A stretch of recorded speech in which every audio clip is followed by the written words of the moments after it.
Hey guys, so welcome to today's video. In today's video we are going to be talking about Dubia roaches.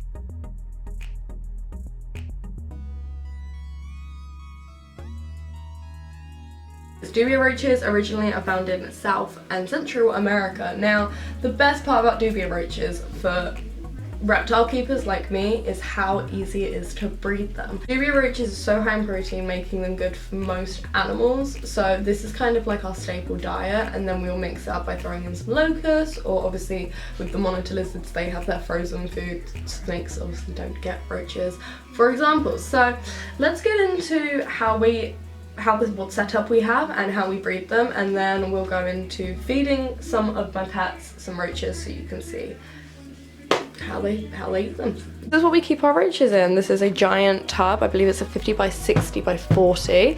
Now if I open this bad boy up,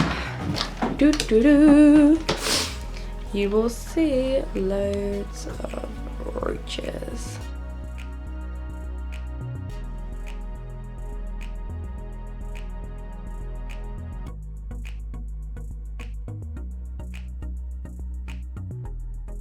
In here, these are egg cartons. You will actually get them in your bags of bugs if you buy the large bags of like 50 locusts, etc. But you can also just use normal egg cartons, but these are great because these little dips here is where the females will actually give birth. So these guys actually give birth live. By the way, sorry for the scratches on my hands. I was working with real dragons yesterday. Yeah, sorry about that. But anyway, so Dubia roaches, they give birth to live, so they actually lay the eggs. They have the eggs and they hatch inside of the female, and then she will go into one of these little dips where it's nice and dark, obviously like all the way down here, and she will give birth to all of her babies. Now these babies are called nymphs. You can actually see one running around just there. Because Dubia roach nymphs eat the poop, which is called frass. So you want to keep a little bit in there for the babies to eat because it's going to help them grow.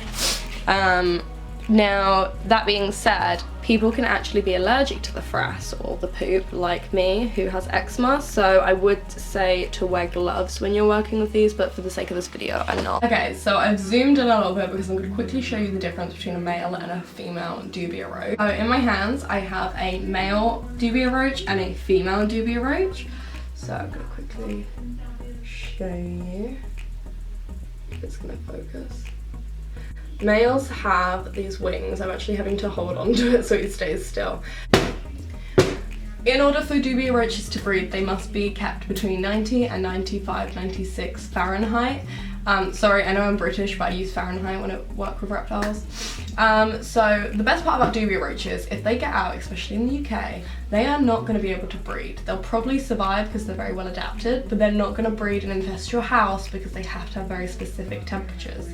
Now, the best way to, I'd say, to heat your tub is using a heat mat. This heat mat would go underneath the tub, not in the tub, and then you will also need to be putting a mat stat or some sort of thermostat on this heat mat to control the temperatures, and then you'll need a probe going into the enclosure.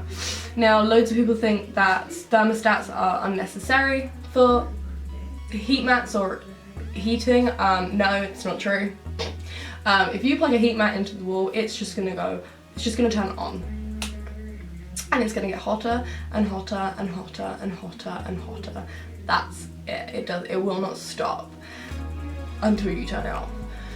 Whereas the thermostat is going to stop it at the temperature you need it at. So instead of this heat mat going up 80, 90, the temperature you need it at, and then going 100, blah blah blah, this thermostat will stop it at 90 and keep it to the right temperature. This was also going to avoid you from getting fires and burning and cooking your poor Dubia roaches. So yes, please invest into a thermostat. They are very important. So humidity. Humidity has to be around 60%. Now the importance of humidity is that it helps the animals molt, and also it's natural for their environment. But if you don't know what molting is, it's basically when they take off their exoskeleton because they're growing. So our skeletons are on the inside, their skeletons are on the outside. It protects them, but in order to grow they have to take it off, and then they develop a new one, and this happens until they reach full maturity.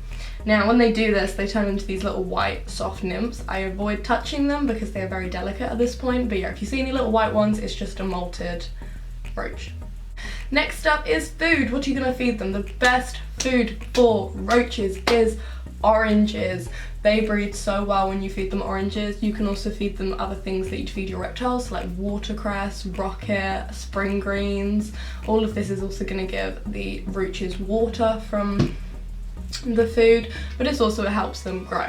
So I would suggest you do not feed them something you wouldn't feed your reptile, because obviously your reptiles are going to eat these guys and you want them to be healthy. And another thing is, I see a lot of people suggesting to feed them things like dog food, cat food, like giving them extra protein to grow. Now, avoid that. If you feed your roaches too much protein and they can't process that, the excess protein, they turn into uric acid, and that can be very, very harmful for your animals.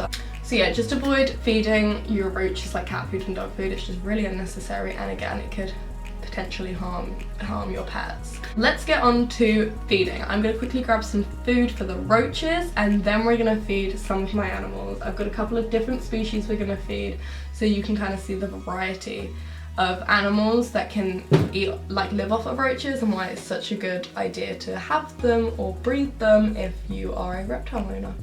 So let's get on with that, and I'm gonna go chop up some veggies.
Hey Thanos.